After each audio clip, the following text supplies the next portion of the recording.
कई बार मैं सोचता हूं, क्या सच में हमारी खुशियों का इतना बड़ा हिस्सा दूसरों की राय पर टिका है? और फिर मुझे याद आते हैं वो पल जब किसी के एक चेहरे के एक्सप्रेशन ने मेरा पूरा दिन खराब कर दिया था। इसी वजह से जब मैंने the courage to be disliked पढ़ी, तो मेरे अंदर एक अजीब सी हल्की आजादी महसूस हुई, जैसे कोई बोझ अचानक उतरा हो। इस किताब का संदेश सीधा है। अगर आपको सच में अपनी जिंदगी जीनी है, तो आपको ना पसंद किए जाने का साहस चाहिए। और हाँ, आज की कहानी को अंत तक जरूर सुनिएगा, क्योंकि आखिर में मैं वो टूल शेयर करूंगा जिसने मुझे खुद को और दुनिया को देखने का तरीका बदल दिया। इस किताब की शुरुआत एक दार्शनिक और एक परेशान युवा की बातचीत से होती है। युवा कहता है, मैं बदलना चाहता हूं, लेकिन दुनिया मुझे बदलने नहीं देती। और दार्शनिक मुस्कुराते हुए कहता है, तो फिर कैद में दुनिया ने डाला है या तुमने खुद को डाला है? जब मैंने ये लाइन पढ़ी तो मैं रुक गया। सच में, क्या हम अपने ही विचारों की जेल में नहीं फंस जाते? मुझे एक ऑफिस की सुबह याद आ रही है। मैं लिफ्ट से उतरा और एक सहकर्मी ने मुझे देखकर थोड़ा अजीब सा चेहरा बनाया। बस दिमाग ने तुरंत कहानी बना ली। लगता है नाराज है, शायद मेरी वजह से, शायद मैंने कुछ गलत किया। लेकिन बाद में पता चला कि वो तो रात भर सोया ही नहीं था। मजेदार बात यह है कि उसकी थकान को मैंने अपनी गलती मान लिया। और किताब कहती है, हमारी ज्यादातर परेशानियां दूसरों के बारे में अनुमान लगा कर पैदा होती है। भगवद गीता में भगवान कृष्ण अर्जुन से कहते हैं, तुम्हारा अधिकार केवल कर्म पर है, फल पर नहीं। और इसी बात को एडलर अपनी भाषा में कहते हैं, तुम अपना काम करो, दूसरे अपना काम करें। उस दिन मुझे पहली बार समझ आया कि शायद मैं सालों से दूसरों के फल को भी अपना कर्म समझकर ढो रहा था।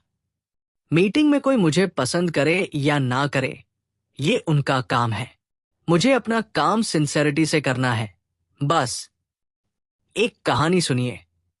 मेरे स्कूल में एक लड़का था, बहुत तेज, लेकिन कभी सवाल का जवाब देने के लिए हाथ नहीं उठाता था। हम लोग सोचते थे कि उसे जवाब पता ही नहीं। बाद में मैंने उससे पूछा, तू हाथ क्यों नहीं उठाता? उसने कहा, डर लगता है, गलत हुआ तो लोग हंसेंगे, सही हुआ तो लोग कहेंगे आई एम शोइंग ऑफ। सोचिए, उसकी पूरी क्षमता सिर्फ लोगों की राय की वजह से बंधी हुई थी। और जब मैंने ये किताब पढ़ी तो मुझे एहसास हुआ कि ये कहानी सिर्फ उसकी नहीं, हम सबकी है। एडलर कहते हैं, जिंदगी का 90% तनाव इसलिए है क्योंकि आप वो काम करते हैं जो आपका काम ही नहीं। इसे वो कहते हैं टास्क सेपरेशन। और मैंने इसे अपने जीवन में अपनाने की कोशिश की। उदाहरण के लिए, अगर मैं YouTube पर वीडियो डालता हूं, मेरा काम है दिल से मेहनत करना। लोगों का काम है उन्हें पसंद आए या ना आए। पहले मैं हर कमेंट को दिल पर ले लेता था। अब मैं सिर्फ अपना टास्क करता हूं, कंटेंट देना। पसंद करना या न करना दर्शक का टास्क। एक दिन मैं गीता का एक श्लोक पढ़ रहा था, स्वधर्मे निधन श्रेय, मतलब जो तुम्हारा असली रास्ता है उसमें असफल होना भी किसी और के रास्ते में सफल होने से बेहतर है। और इस लाइन ने मुझे इस किताब की रीढ़ समझा दी। दूसरों को खुश करने के लिए हम अपने असली रास्ते से बहुत दूर भटक जाते हैं। अप्रूवल की खोज हमें हमारी ही सच्चाई से दूर ले जाती है। एक और अनुभव शेयर करता हूं। मैंने कई बार खुद को काम करते वक्त ये सोचते पकड़ा, अगर मैं ऐसा करूंगा तो लोग क्या सोचेंगे? और धीरे धीरे ये एहसास हुआ कि मैं अपना काम नहीं कर रहा था, मैं दूसरों का काम कर रहा था, यानी उनकी सोच को कंट्रोल करने की कोशिश। और ये असंभव है। किसी की सोच आप कंट्रोल नहीं कर सकते। और यही इस किताब की सबसे बड़ी आजादी देती है। दूसरे क्या सोचते हैं, वो उनका टास्क है। अब एक क्यूरियोसिटी हुक, अगर आप लोगों की परवाह कम कर देंगे तो क्या आप सेल्फिश बन जाएंगे? दिमाग तुरंत कहता है हाँ, लेकिन किताब कहती है नहीं। असल सेल्फिशनेस अप्रूवल मांगना है, क्योंकि उसमें आपका मकसद सामने वाले की भलाई नहीं, अपनी छवि चमकाना होता है। असली मैच्योरिटी कंट्रीब्यूशन में है, अप्रूवल में नहीं। मुझे एक चाय वाले अंकल याद आते हैं। रोज मुस्कुराकर सबको चाय देते हैं, लेकिन हर ग्राहक खुश नहीं होता। कुछ कहते हैं चाय हल्की है, कुछ कहते हैं तेज है, लेकिन वो हमेशा कहते हैं बाबू, मैं अपना काम नियत से करता हूं, बाकी उनकी पसंद उनका काम। यही मैच्योरिटी है। अब आते हैं किताब के एक और बड़े विचार पर। आपका पास्ट आपका फ्यूचर तय नहीं करता। हम अक्सर अपने डर, अपनी शर्म, अपनी कमजोरियों को पास्ट से जोड़कर जस्टिफाई करते हैं। मैं ऐसा हूं क्योंकि बचपन में मेरे साथ ये हुआ था। मैं बोल नहीं पाता क्योंकि बचपन में कुछ हुआ था। ये सब जस्टिफिकेशन है, रीजन नहीं। अगर आप आज बदलना चाहते हैं तो पास्ट आपको रोक नहीं सकता। गीता भी यही कहती है, हर क्षण नया कर्म, नई दिशा का अवसर है। अब असली फ्रीडम क्या है? ये नहीं कि लोग आपको पसंद करें। असली फ्रीडम है कुछ लोग आपको नापसंद करें और फिर भी आप अपने रास्ते पर चलें। यही बीइंग डिसलाइक्ड का करेज है।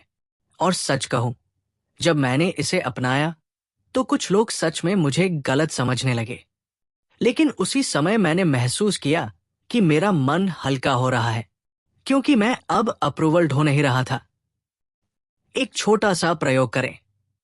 इस हफ्ते एक काम ऐसा कीजिए जिसे आप सच में करना चाहते हैं, लेकिन लोगों की सोच के डर से टालते हैं। जैसे जिम शुरू करना, अपनी राय स्पष्ट कहना, किसी को ना कहना, सोशल मीडिया पर कंपैरिजन रोकना। पहले थोड़ा डर लगेगा, लेकिन दूसरे दिन, तीसरे दिन आपको थोड़ा थोड़ा अपने असली रूप का स्वाद आएगा। किताब के अंत में एक लाइन आती है जिसने मुझे हिला दिया। आप जैसा जीवन जी रहे हैं वो आपकी पसंद है। ये सुनने में कठोर लगता है, लेकिन इसका मतलब है अगर चाहे तो आपकी नई पसंद आज से शुरू हो सकती है। कोई पास्ट, कोई कमेंट, कोई जजमेंट आपकी दिशा तय नहीं करता।